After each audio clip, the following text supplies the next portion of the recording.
రోజులో పడి మాతృభాషను మర్చిపోతున్న నేటి తరానికి ఆ చిన్నారి ఆదర్శప్రాయుడయ్యాడు. ఆదికవి నన్నయ్య నడయాడిన పవిత్ర గోదావరి తీరాన తేనెలొలికే తెలుగు కుసుమాలను విరబూయిస్తున్నాడు. మమ్మీ డాడీల సంస్కృతి చరమగీతం పాడి అమ్మా నాన్న అనే తీయని పదాలను పెదాలపైకి తెచ్చుకునే సమయం ఆసన్నమైందని చెప్పకనే చెబుతున్నాడు. తెలుగు సౌరభాలను గుబాళింపజేస్తున్న చిన్నారిపై ఏబిఎన్ కథనం. రాజమండ్రి మంగళవారపేటకు చెందిన 11 ఏళ్ల ఆనంద్ తెలుగు సాహితీ సంస్కృతిని చాటి చెప్పేందుకు శ్రీకారం చుట్టాడు. భాగవతం పద్యాలు, భగవద్గీత శ్లోకాలు, వేమన శతకం వంటి తాత్పర్యాలను అరటిపండు ఒలిచినట్లు చెప్పేస్తున్నాడు.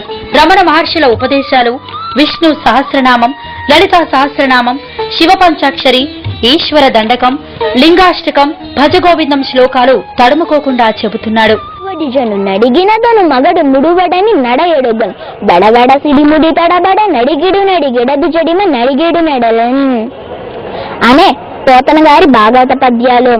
ఇందుగాడందులేడని సందేహము వలదు, చెట్టు సర్వోపగతుండు, నీ వెందెందు వెదిగి చూచిన అందందే గలడు. తల్లి మాధవి, తండ్రి శ్రీనివాసరెడ్డి పాఠశాల విద్య దాటలేదు. అయినా తమ పిల్లాడి ప్రతిభను గుర్తించి శిక్షణ ఇప్పించారు. దీంతో తెలుగులో పాఠశాల స్థాయిలో జరిగిన పోటీల్లో ఆనంద్ విజయం సాధించి బహుమతులు గెలుచుకుంటున్నాడు.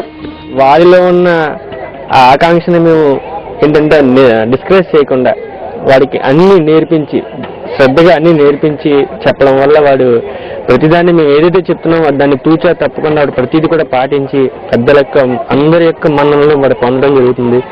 అయితే ఇలా మా అబ్బాయి ఒక్కడే కాకుండా ప్రతి విద్యార్థి కూడా ఈ విధంగా నడుచుకుంటే కనుక మన తెలుగు భాషే కాదు, మన సమాజం కూడా చాలా అర్థవంతమైన సమాజం, మంచి సమాజం తయారవుతుంది.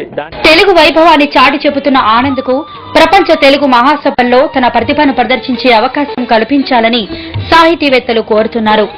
ఈ చిన్నారి ఆనంద్ తెలుగు భాష పట్ల మక్కువ పెంచుకుని ఎప్పటికైనా తెలుగు యొక్క ఖ్యాతిని పెంచాలనే కోరికతోటి చిన్నతనం నుంచి ప్రయత్నించేది చాలా ఆనందంగా ఉంది, చాలా విశేషంగా ఉంది ఈ విషయం.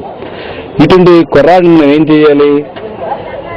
చాలా కాలం తర్వాత అత్యద్భుతంగా తిరుపతిలో జరుగుతున్న తెలుగు మహాసభల వేదిక మీదకి ఈ అబ్బాయిని ఆహ్వానించాలి.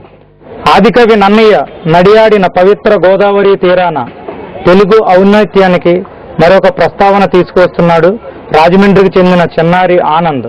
తన చిన్ననాటి నుంచే తెలుగుపై ఉన్న మక్కువతో సాహితీ సంస్కృతాన్ని, మధురిమను గొప్పగా చెప్తున్నాడు ఆనంద్.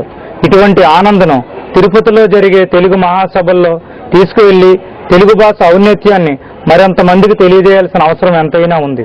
వీడియో జర్నలిస్ట్ సతీష్తో రాజుబాబు, ఏబిఎన్ ఆంధ్రజ్యోతి, రాజమండ్రి.